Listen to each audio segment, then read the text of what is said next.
do Senhor Jesus. Amém. Amém. Graças a Deus, o Senhor, Ele está no meio de nós. Né? Eu estou aqui ouvindo a pastora falar, né? E o poder que a palavra de Deus tem, né? O poder imenso que a palavra de Deus tem. A palavra de Deus, ela tem esse poder de nos dar um despertamento, né? Chacoalhar a nossa estrutura. Tanto é sempre de dentro para fora, né? É sempre de dentro para fora. A palavra de Deus, ele tem esse poder de nos chacoalhar, nos despertar de dentro para fora. Ela nos leva a termos uma consciência espiritual, né? Sobre a nossa própria realidade de vida, sobre a nossa própria vida. O que nós estamos fazendo e o que nós não estamos deixando de fazer. E o que nós deveríamos estar fazendo. A palavra de Deus, ela nos traz essa consciência. Aleluia. Né? E eu quero também aqui compartilhar um texto que se encontra no livro de 2 Timóteo, capítulo 4. 2 Timóteo, capítulo 4. 2 Timóteo, capítulo 4. 2 Timóteo, capítulo 4, versículo 2, diz assim: prega a palavra, insta, quer seja oportuno, quer não. Corrige, repreende, exorta com toda a longanimidade e doutrina, pois haverá tempo em que não suportarão a sã doutrina, pelo contrário, cercar-se-ão de mestres, segundo as suas próprias cobiças, como que sentindo coceira nos ouvidos, e se recusarão a dar ouvidos à verdade, entregando-se às fábulas. Tu, porém, ser sóbrio em todas as coisas, suporta as aflições, faz o trabalho de um evangelista, cumpre cabalmente o teu ministério. Aleluia. Glória a Deus. Vamos. Esse texto aqui, a gente vê aqui o apóstolo Paulo, né, instruindo Timóteo. Ele vem instruindo e dando uma advertência ao seu, que ele chama de filho amado, Timóteo. E ele está dizendo aqui, ó Timóteo, ó, prega a palavra na época e fora de época. Ah, mas por quê? Porque vai chegar um tempo em que quando você falar a palavra, esse tempo vai chegar, Timóteo. Vai chegar um momento em que quando você for falar da palavra, muitas pessoas não vão querer ouvir, porque elas estarão tão ocupadas com as suas próprias vidas, né? Elas estarão tão ocupadas com a sua própria, olhando para os seus próprios interesses, que elas terão como que se comichão nos ouvidos. Elas estarão vivendo a sua vida da forma que elas desejarem, estarão vivendo suas próprias concupiscências e elas se tornarão mestres de si mesmos. De modo que toda a verdade que você for falar, Timóteo, elas não acreditarão. Porque elas estarão tão envolvidas nas suas próprias verdades, nas suas próprias paixões, nas suas próprias realidades, nas suas próprias concupiscências, que a própria verdade da palavra de Deus, elas tratarão de transformar em mentira. É o que Paulo está dizendo aqui. Elas não suportarão a sã doutrina. E que sã doutrina é essa que Paulo está falando aqui? Essa sã doutrina que Paulo está falando aqui é a doutrina de Cristo. E qual é a doutrina de Cristo? Santidade. Qual é a doutrina de Cristo? A comunhão. Qual é a doutrina de Cristo? Amai-vos uns aos outros. Qual é a doutrina de Cristo? Amai a Deus sobre todas as coisas. Qual é a doutrina de Cristo? Fazer o bem, não negar o amor, o bem ao seu próximo. Qual é a doutrina de Cristo? Santidade, compromisso, arrependimento. É o que Paulo está dizendo aqui, Aleluia. advertindo Timóteo. Eles se cercarão de mestres segundo as suas próprias cobiças. Ou seja, tratarão de defender aquilo que eles acham que é por direito. Tratarão de defender aquilo que eles acham que é certo. Mas aquilo que eles acham que é certo, Timóteo, está totalmente fora do que Jesus ensinou. Está fora da sã doutrina que o próprio Mestre Supremo, Jesus Cristo, ensinou. Mas, Timóteo, preste atenção. Cumpra o teu chamado, diaconisa Catarina. Cumpra o teu chamado, pastora Vanessa. Pregue a palavra cabalmente, na época e fora de época. Paulo está falando advertido aqui. Ó, aconteça o que acontecer, fale a verdade. Aconteça o que acontecer, não só negue a verdade. Aconteça o que acontecer, profetiza, diga a verdade. Não nos prostituir a palavra. Doa quem doer. A palavra bata ou rebata. Ela corta lá, ela corta aqui, porque a Bíblia diz que ela é uma espada de dois gumes. Antes dela falar aí, ela fala primeiro aqui. Então Deus está falando aqui através da sua palavra. Cumpra o teu chamado, cumpra o teu ministério e pregue a palavra. Aleluia. Não deixe de pregar. Ele está dizendo aqui. Aleluia, Jesus. Aí ele diz assim, ó, Timóteo, outra coisa que eu vou dizer para você. Seja sóbrio, tá? O que significa isso, ser sóbrio? É ficar atento. Porque muitas dessas doutrinas, elas conseguirão seduzir você. Elas tentarão seduzir você.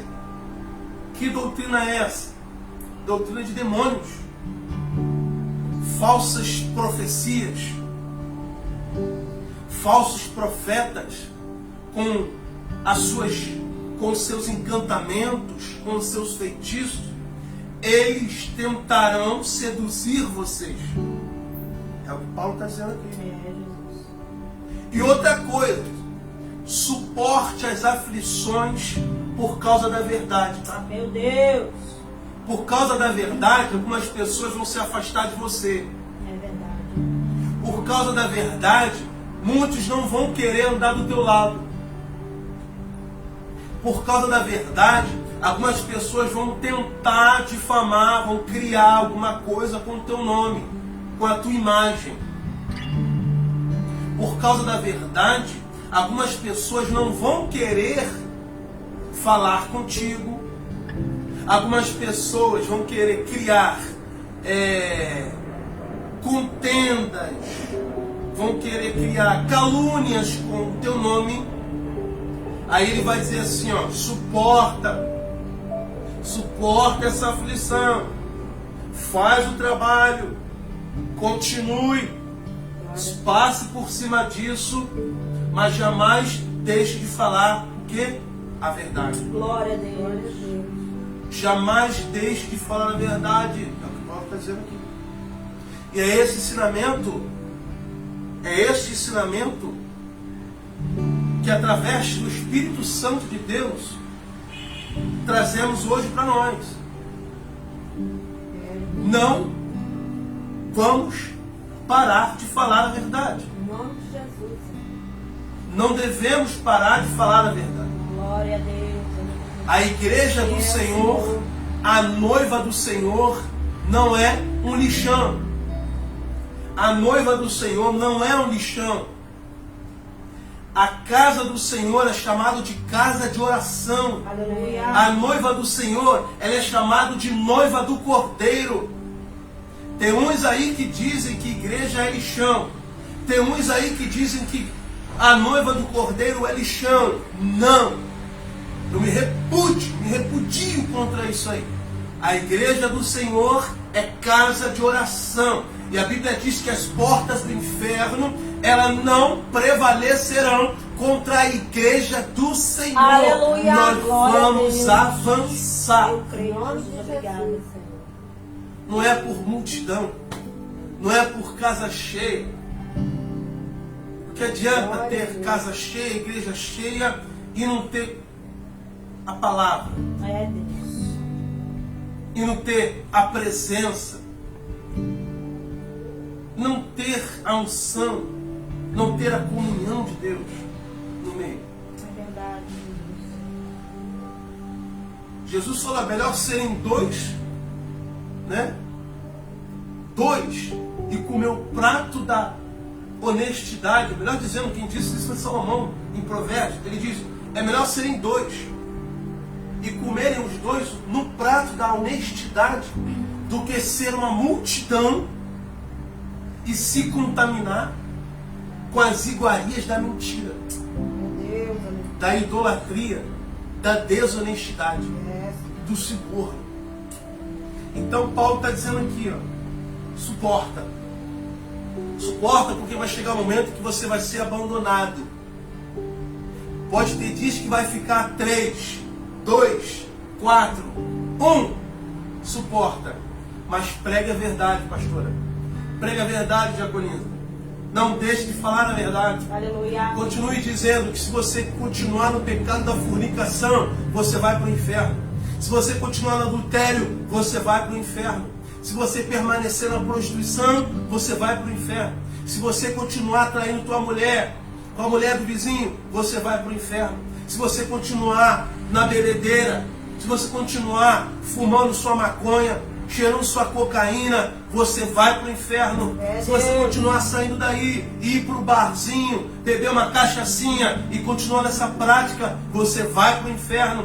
Se você continuar no pecado do adultério e depois subir no altar achando que Deus não está te vendo, você vai para o inferno. Jesus vai voltar e você vai para o inferno se você não se consertar. Paulo está dizendo, Timóteo, pregue a palavra na época e fora de época. Aleluia. E suporte. Por quê? Porque muitos não aguentarão a verdade. É verdade, Jesus.